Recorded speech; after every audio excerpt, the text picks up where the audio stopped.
할렐루야. 올은 가정의 달입니다.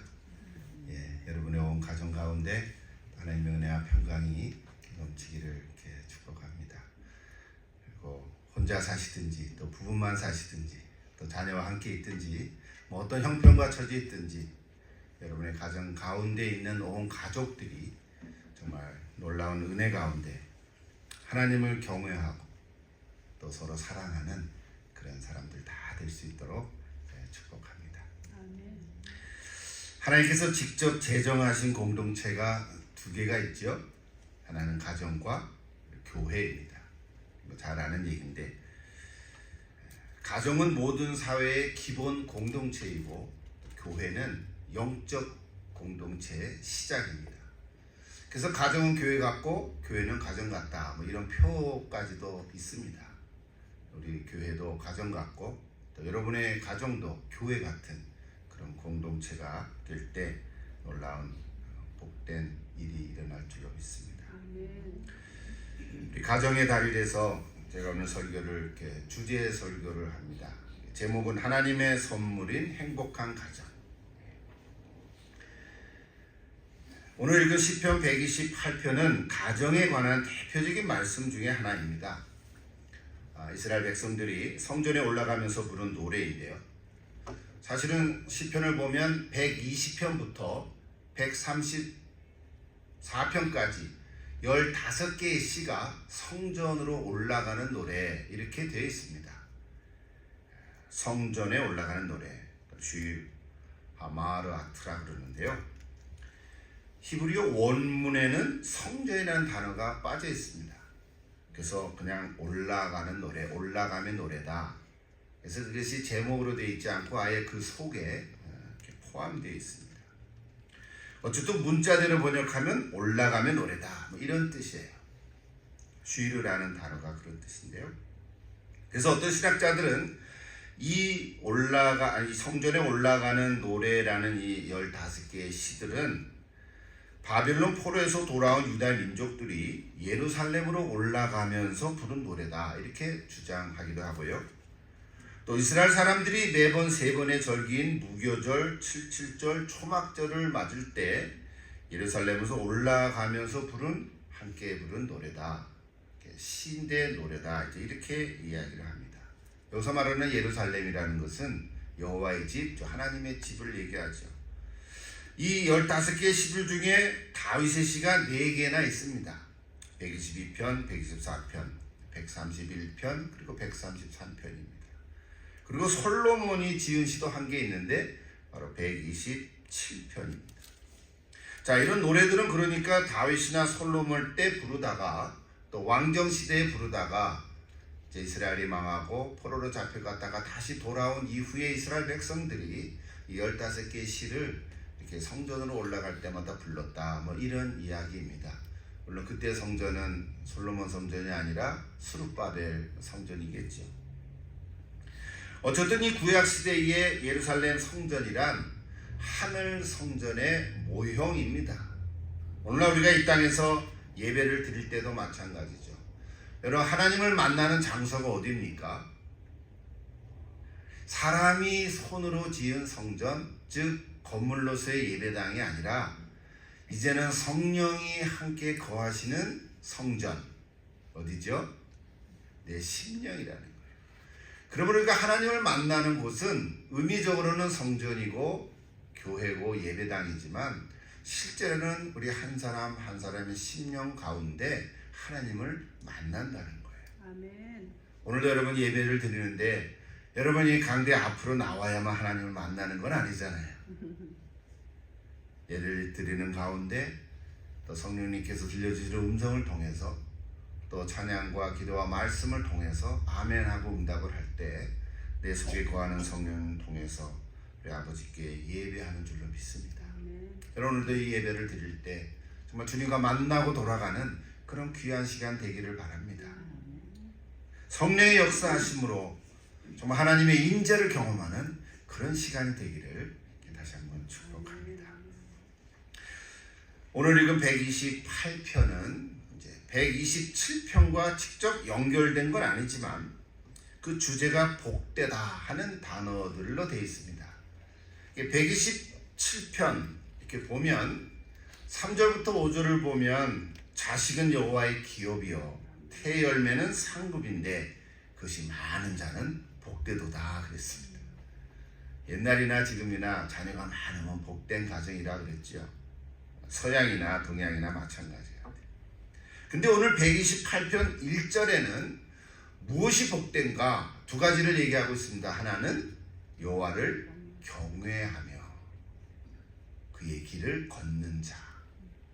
여호와를 경외하는 자가 복된 자이고 그의 길을 여호와의 길을 걷는 자가 복되다 그랬어요. 특별히 3절에 보면 우리 아까 읽었지만 내 집 안방에 있는 네 아내는 결실한 포도나무 같으며 내 식탁에 둘러앉은 자식들은 어린 감람나무 같다고 노래했습니다. 여러분 결실한 포도나무란 열매를 많이 맺는 복된 상태를 의미하죠. 이런 가정의 화목을 뜻합니다. 또 어린 감람나무라는 것은 미래의 무한한 가능성을 우리에게 가르쳐주고 있습니다. 물론 식물학적으로는 다르지만 감람나무를 성경에서는 올리브나무라고도 많이 표현하곤 합니다. 올리브나무는 지금은 좀 뒤처져 있는 것 같고 부족한 것 같아도 하나님의 뜻이 있음을 깨닫고 실망하지 않고 사랑해주면 하나님께서 인생의 우여곡절을 통해서 훌륭한 걸작품을 만들어 가실 거라는 것을 의미한다. 올리브나무가 참 좋은 거죠. 감람나무입니다. 이게 다 우리의 자녀들을 위한 표현들입니다. 여러분 가정은 하나님의 선물입니다. 행복한 가정을 이루는 것이 하나님께서 우리에게 주신 복입니다. 다 가정은 가정인데 그 가정 안에 정말 행복이 있는가? 여러분 하나님께서 가정을 만드셨지만 그 가정에 불행함이 있는 것도 가정이지만 하나님은 원래 의도는 행복하기를 원한 것입니다. 우리 예수 믿는 사람들도 다 가정을 이루고 있는데 그 가정이 행복하기를 원하시는 거예요. 우리 예수 믿는 사람이라 해서 고난 속에 있기만 하는 건 아니거든요. 아니 비록 고난 속에 있더라도 그 고난 가운데 행복함이 있는 거거든요. 이게 우리 크리스찬의 가정입니다. 무엇이 행복한 가정일까? 그래서 오늘 설교는 이런 질문으로 시작을 해보려고 합니다. 무엇이 행복한 가정일까요? 성경을 읽다가 성경 구절 하나를 찾았는데요. 같이 한번 읽어보면 좋겠습니다. 잠언 15장 16절 17절입니다. 같이 한번 읽어볼까요? 가산이 적어도 여호와를 경외하는 것이 크게 부하고 번뇌하는 것보다 나으니라. 채소를 먹으며 서로 사랑하는 것이 살찐 소를 먹으며 서로 미워하는 것보다 나으니라. 아멘. 아멘인데요. 저거를 이제 찾고 읽으면서 너무 얄밉다 이런 생각이 들었어요. 성경 구절이 얄밉다 그랬어요. 느낌이. 너무 당연한 거죠. 맞는 거죠. 여호와를 경외하는 것과 서로 사랑하는 것이 복되다는 거잖아요. 여러분 행복의 기준이 어디 있는가? 오래된 얘기인데요. 제가 한국에 있을 때 1989년이니까 거의 한 25, 35년 지난 얘기인데요. 학교 성적 스트레스를 이기지 못해서 스스로 목숨을 끊은 어느 여중생에 남긴 유서의 마지막 문장이 행복은 성적순이 아니잖아요 하는 글귀였어요. 아마 여러분들 생각이 나겠죠? 행복은 성적순이 아니다. 근데 그 글귀를 가지고 영화로도 만들었고 사회 고발성 영화이기도 하죠. 여러분 행복은 좋은 대학을 나오거나 시험을 잘 쳐서 요즘 말로 하면 판검사가 되거나 재산이 많고 권력을 갖는다고 자연적으로 행복해지는 것은 아니잖아요. 우리는 다 경험적으로 알죠. 다른 사람이 행복해지는 것을 보면 나도 행복한 마음을 갖는 것이 진짜인 것 같아요. 뭐 여기에는 많은 얘기를 할 수 있겠지만 일단 다른 사람이 행복해지는 것을 보면 나의 작은 도움이나 또는 나의 작은 한마디 말이라든가 또는 나의 작은 어떤 것들로 인하여서 그 사람이 행복해지는 모습을 보면 나도 그냥 행복한 거죠. 그렇습니까? 오늘 잠언 말씀처럼 행복은 여호와를 경외하며 서로 사랑하는 데 있다고 그랬어요. 가진 것이나 먹는 데 있지 않다는 거예요. 요즘이야 건강상 고기보다는 오히려 채소를 많이 선호하기도 하죠. 아무리 의리의리한 집에서 살고 진수성찬을 먹어도 고뇌하며 서로 미워한다면 굳이 언급하지 않아도 행복하다고 말할 수는 없을 것입니다. 오늘 먼저 여러분의 가정이 행복한 가정이 되기를 기도합니다. 좀 서로 부족해도 가족 간에 부족해도 좀 온 가정이 하나님을 믿고 섬기며 경외하고 서로 사랑한다면 행복한 가정이 될 줄로 믿습니다. 제가 오늘 5월 달력을 하나 넘기면서 우리 교회 달력 5월 달력을 보니까 사랑엔 거짓이 없다 그렇게 되어 있더라고요. 그럼 같이 사랑엔 거짓이 없다. 거짓이 없나니. 성경을 찾으니까 로마서 12장 9절이에요. 사랑엔 거짓이 없나니 악을 미워하고 선에 속하라. 거짓이 없다는 걸 영어로 보니까 sincere라는 단어를 썼어요. 사랑엔 신실해져야 된다. 진실하다는 거죠. 거짓이 없다는 것은 신실하다 이런 뜻이에요. 계속 읽어보니까 너무 좋은 구절들이 있어요. 10절 11절 형제를 사랑하여 서로 우애하고 존경하기를 서로 먼저 하며 부지런하여 게으르지 말고 열심히 품고 주를 섬기라. 여러분 가족 가운데 저렇게만 되어진다면 행복하지 않을 수가 없을 거 아니에요. 맞습니까? 여러분 가정이 다 이런 가정이 되기를 기도합니다. 여러분 이 말씀을 기억하면서 한번 진짜 행복한 가정 경험할 수 있기를 기도합니다. 가정은 한 남자와 한 여자로부터 시작합니다. 창세기 2장 18절에 보면 하나님께서 사람이 남자를 지으시고 난 후에 혼자 사는 것이 좋지 아니하니 그를 위하여 돕는 배필인 여자를 지어주셨습니다. 돕는 배필이라는 단어 여러분 다 이해하시죠? 둘이지만 한 몸을 이룰 것이다. 그게 결혼의 원리입니다. 근데 저 구절들은요 놀랍게도 아직 죄가 들어오기 이전의 모습이죠. 이 부부가 자녀를 낳은 것은 성경적으로 보면 죄가 들어온 이후, 즉 창세기 4장부터 나옵니다. 4장 1절에 보면 아담이 그의 아내 하와와 동침하며 하와가 임신하여 가인을 낳고 이르되 내가 여호와로 말미암아 등남하였다고 시작합니다. 3장은 죄가 들어온 선악을 알게 하는 나무의 실과를 먹는 뱀으로 가장한 사탄의 유혹으로 죄를 짓기 시작한 장이고 이제 4장부터가 저 얘기가 시작이 됩니다. 우리는 그 후의 이야기를 잘 알고 있습니다. 가인이 동생 아벨을 죽임으로 첫 살인자가 된 얘기잖아요. 그래서 우리는 곧바로 그 얘기를 알고 나서는 가인을 악인 취급을 합니다. 그렇죠? 첫 살인자가 됐으니까 선한 사람은 아니잖아요. 틀린 말은 아니죠. 그래서 하나님께서 또 아벨이 죽은 다음에 셋이라는 아들을 또 주셔서 성경은 그 셋을 통해서 구원의 역사가 흘러내려오는 것을 볼 수 있습니다. 그걸 구속사라 그랬죠. 뭐 창세기들은 잘 알죠. 그런데 잠깐 우리는 이 얘기를 너무 잘 알고 있어서 재미가 없지만 일단 아담과 하와가 첫 아이를 낳은 얘기까지만 알고 있다고 좀 정해놓고 좀 상상을 해보자는 거예요. 가인만 낳았어요. 첫 아기 가인을 낳고 얼마나 기뻐했겠냐고요. 저기 성경에도 이름을 여호와로 말미암아 등남하였다 그랬거든요. 가인이라는 뜻이 그런 뜻이에요. 여호와로 말미암았다. 가인이 살인자가 될 것을 아담과 하와가 알았을까요? 너는 이 자매 커서 살인자가 될 거야 이 못된 놈아 그러면서 키웠을까요? 그러진 않았을 거 아니에요. 우리는 가인을 통해서 하나님께서 전해주고자 하시는 메시지는 분명히 있어요. 4장은 그건 따로 내놓고, 근데 우리는 가인 못된 놈이네 하고 그냥 결정해버리고 만단 말이에요. 그러니까 아직 거기까지는 모른다고 여러분 가정을 하고 한번 생각을 해보자는 거죠.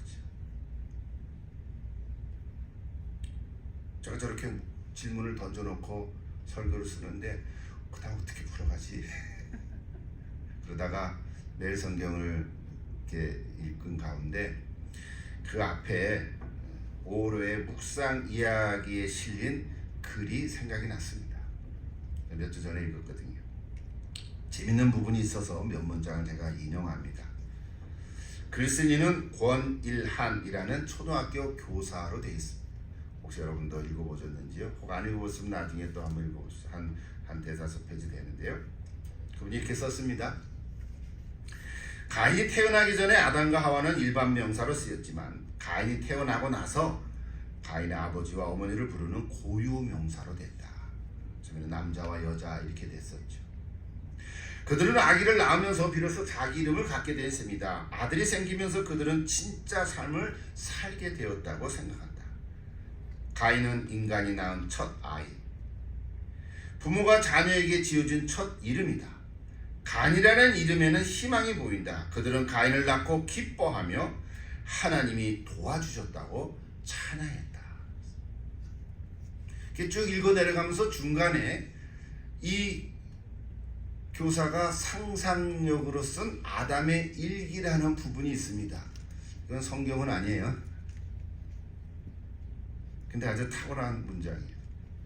제가 또 문장을 몇 개 인용해 볼게요.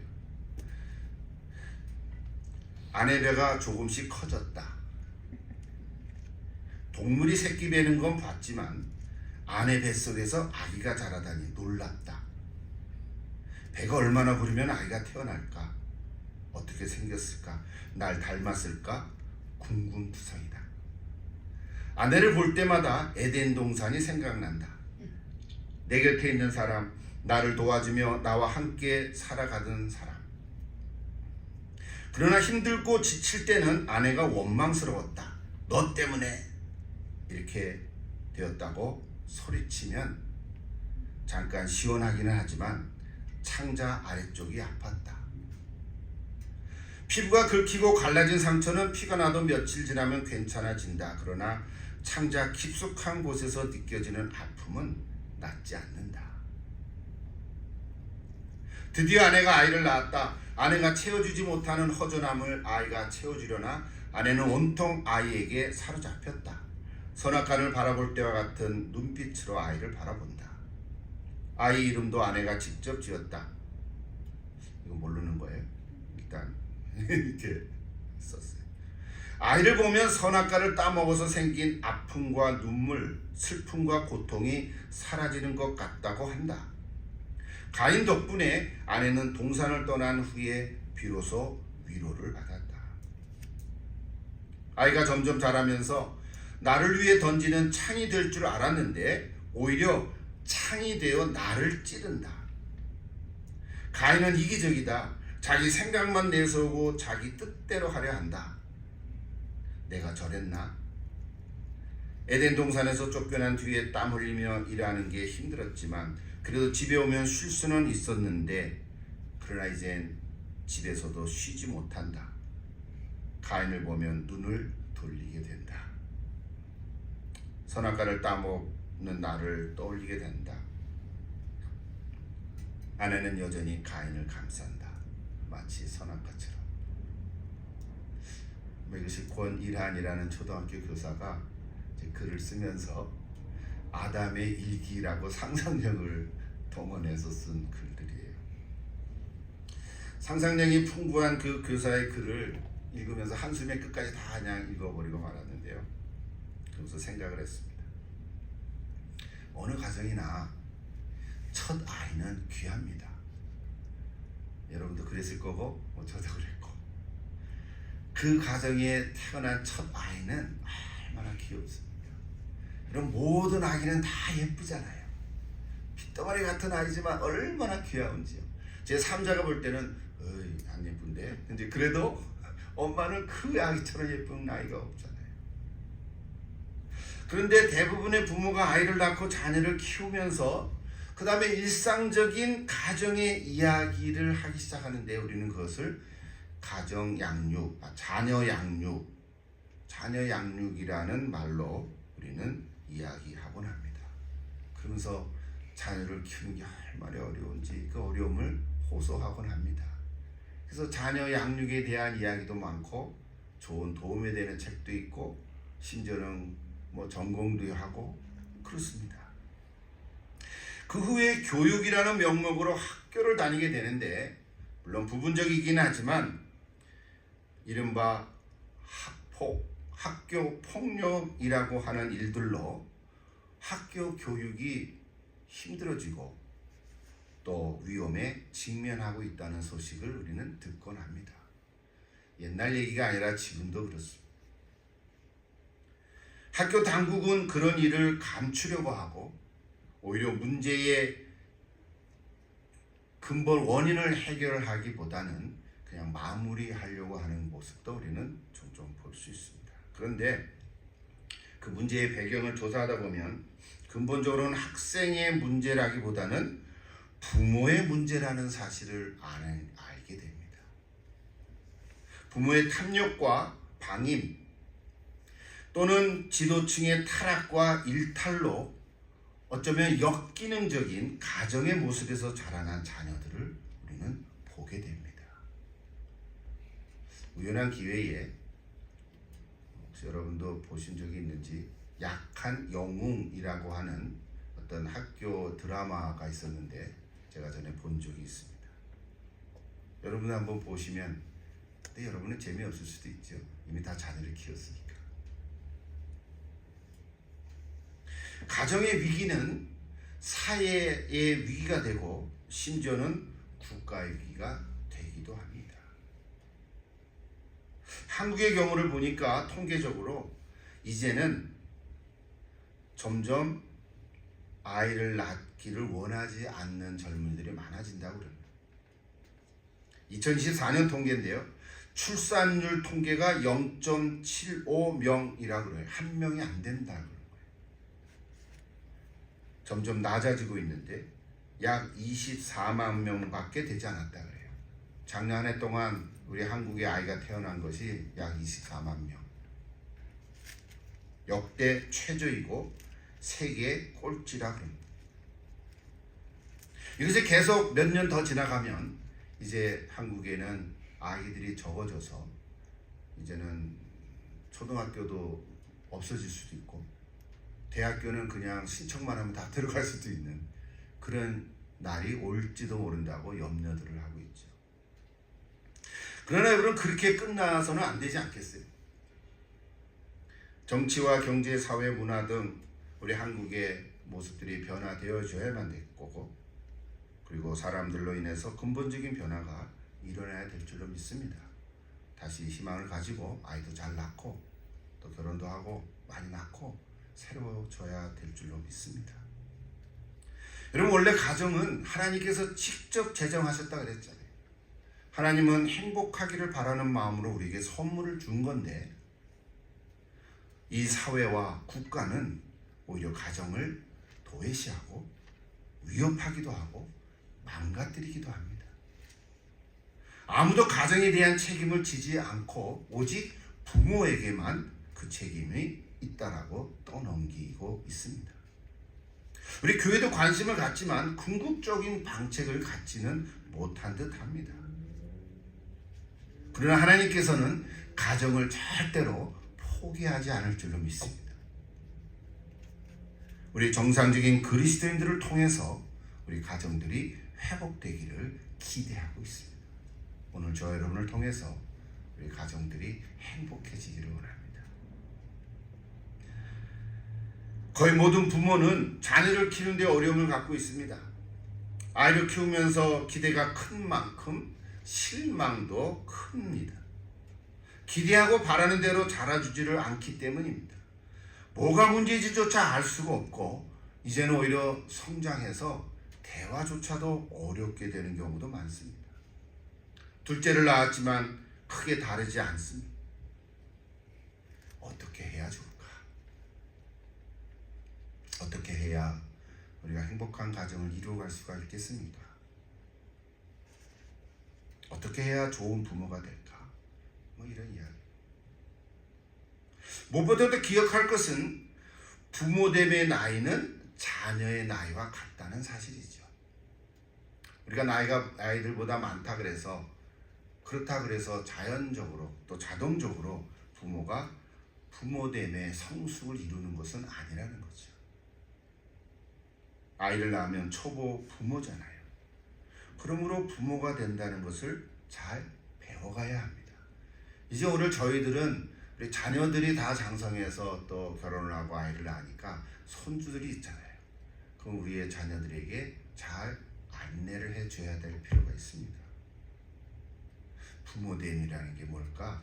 아빠됨, 엄마됨, fatherhood 이런 이야기들이 중요한 거죠. 사실 우리는 대부분 다 장성했으니까 그럼에도 배워야 되는데요.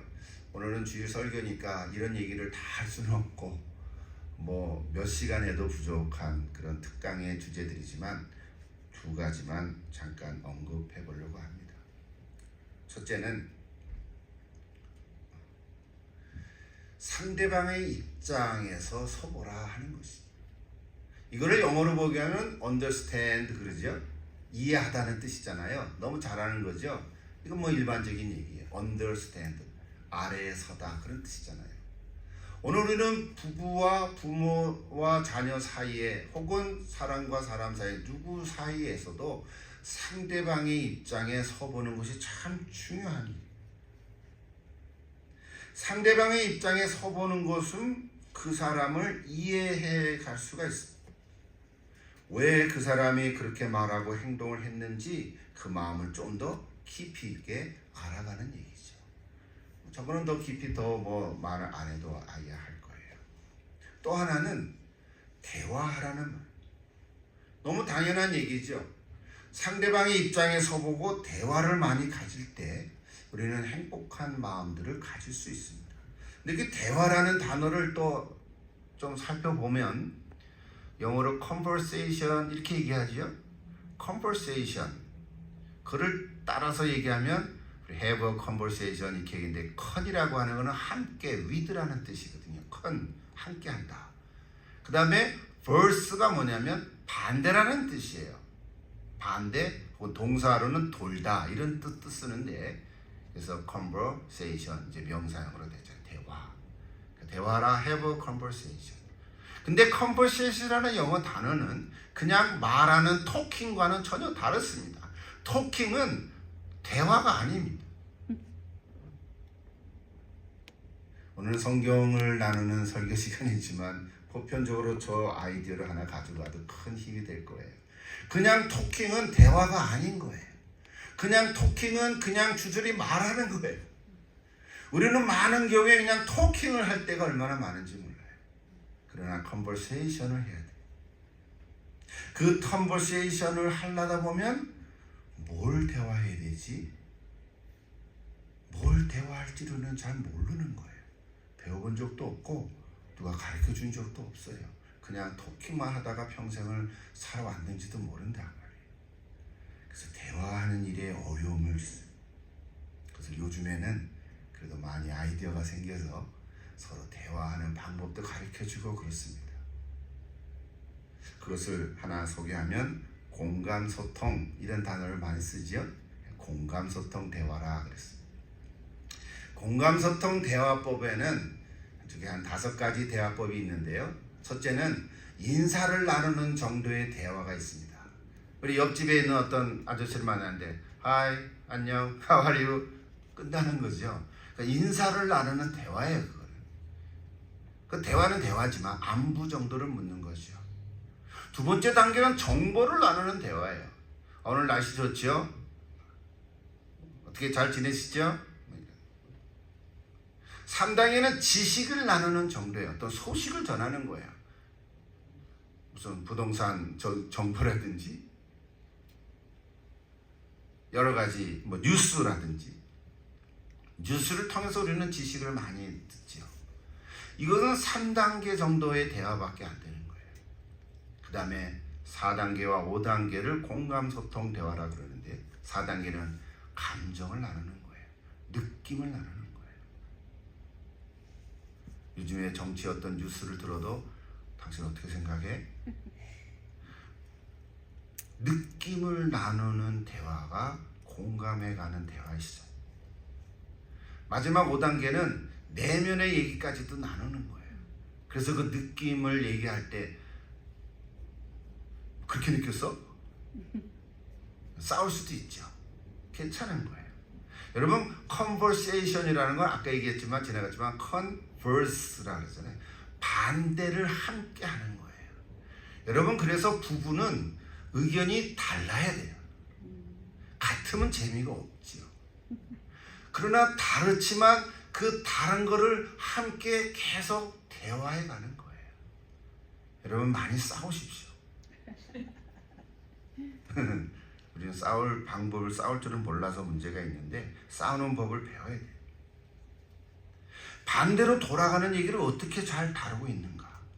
늘 부딪히고 또 싸운다고 해도 그건 잘하는 거예요. 피하지 말라는 거예요. 피하지 마시고 오히려 감사하십시오. 상대방을 통해서 자신을 볼 수 있는 좋은 기회를 놓치지 말라는 거죠. 우리 대화할 때 특별히 공감, 소통, 대화를 할 때 더 깊이 있게 대화를 나눌 때 특별히 어린 시절의 대화를 나누는 소스는 참 좋은 대화의 자료입니다. 너 5살 때 어떻게 지냈어? 나는 모르니까 물어보는 거예요. 너 10살 때 학교 생활은 어땠어? 너희 부모님은 너를 어떻게 대했어? 이런 어린 시절의 대화들이 다 누군가 있을 때, 누군가 있는데 그 대화를 나누면서 깊이 있는 대화를 나누는 좋은 방법이 되는 거지.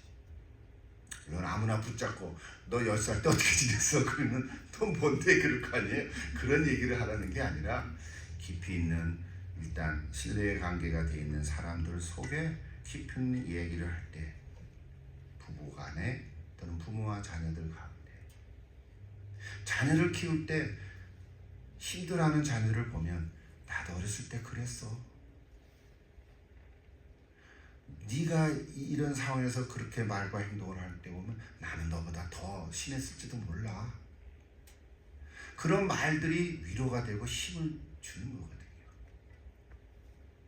여러분, 느낌을 나누고 속마음을 나눠보십시오. 그리하면 서로를 더 이해하게 되고 더 깊은 관계를 갖게 될 줄 믿습니다. 오늘은 설교지만 가정, 행복한 가정을 어떻게 이뤄갈 수 있을까? 여러 가지 얘기할 수 있지만 그 중에 하나, 오늘 이런 언더스탠딩, 상대방의 입장에 한번 서보는 거, 그리고 대화하는 것을 공감, 소통으로 해갈 때 우리의 가정 가운데 참된 행복이 깃들어갈 줄로 믿습니다. 저 왼손은 나랑 맨날 틀려. 왜 맨날 이렇게 우리는 똑같은 게 없을까? 왜 맨날 부딪힐까? 감사하십시오. 그게 나를 발견하는 거고 그걸 통해서 더 깊은 대화를 이루어가는 거거든요. 그만큼만 얘기하고 오늘 본문으로 다시 돌아오십시다. 오늘 128편 1절 다시 한번 읽어보십시다. 여호와를 경외하며 그의 길을 걷는 자마다 복이 있도다 그랬습니다. 여러분 다 여호와를 경외하는 가정이 될 줄로 믿습니다. 우리 자녀 한 사람 한 사람, 어린 아이부터 할머니 할아버지까지 온 가정이 다 여호와를 경외하는 가정일 때 하나님 우리에게 복된 가정이라고 축복해 줄 줄로 믿습니다. 또 한 가지요, 그의 길을 걷는 자. 하나님의 여호와죠. 여호와의 길, 하나님의 길, 하나님이 우리에게 주시는 말씀의 길을 걷는 자. 저희가 5월부터 시편 119편을 이렇게 읽고 목요일마다 묵상하게 됐는데요. 지난 목요일도 그 말씀했죠. 말씀의 길을 걷는 자, 복된 자. 여호와를 경외한다는 거 영어로 보면 who fear라는 단어를 썼어요. who fear the Lord. fear가 두렵다는 것인데 여호와를 두려워하는 자, 물론 두려워하는 거죠. 두려워할 줄 알아야 되죠. 하나님을 우습게 하면 안 되죠. 두려워하는데 무서워하라는 말은 아닌 거예요. 무서워하라는 말이 아니라 저건 존경하고 하나님을 주로 주권으로 절대 주권자로 고백하라는, 인정하라는 의미에서의 경외예요. 여호와를 두려워하고 이런 말이 아니고 무서워하라는 말이 아니라 주권을 인정하면 하나님만이 나의 주님이십니다. 고백하는 그런 게 여호와를 경외하는 뜻이죠. 그의 길을 걷는 것, walk in obedience to the Lord 그랬어요. 순종해 가는 거죠. 우리는 다 주님을 따라가는 그리스도의 제자인데요. 그 길을 순종해 가는 것입니다. 내가 잘났다고 생각하면 그 길을 따라가기가 쉽지 않습니다. 겸손하게 하나님의 말씀을 따라가는 자가 될 때 복된 자일 줄로 믿습니다. 오늘 주신 128편 5절을 보면 한 번으로 끝날 하루가 아니고 평생에 그랬어요. 평생 동안 이 땅에 사는 날까지. 그리고 6절에 보면 자식의 자식을 볼지어다 그랬죠. 후손 대대로 하나님은 나를 통해서 내 부모가 믿는 자라면 내가 감사하지만 나부터 믿었다면 여러분 그게 선구자잖아요. 얼마나 힘들겠어요. 아브라함 같이 다 부딪힐 텐데 그러나 하나님께서는 힘을 주실 거예요. 그래서 나의 자식들을 또 자식의 자식을 내 후손 대대로 하나님이 복을 주실 줄로 믿습니다. 여러분 다 그런 행복한 가정 이루어 가시기를 기도합니다. 여호와를 경외하며 그 길을 걷는 자마다 복이 있도다.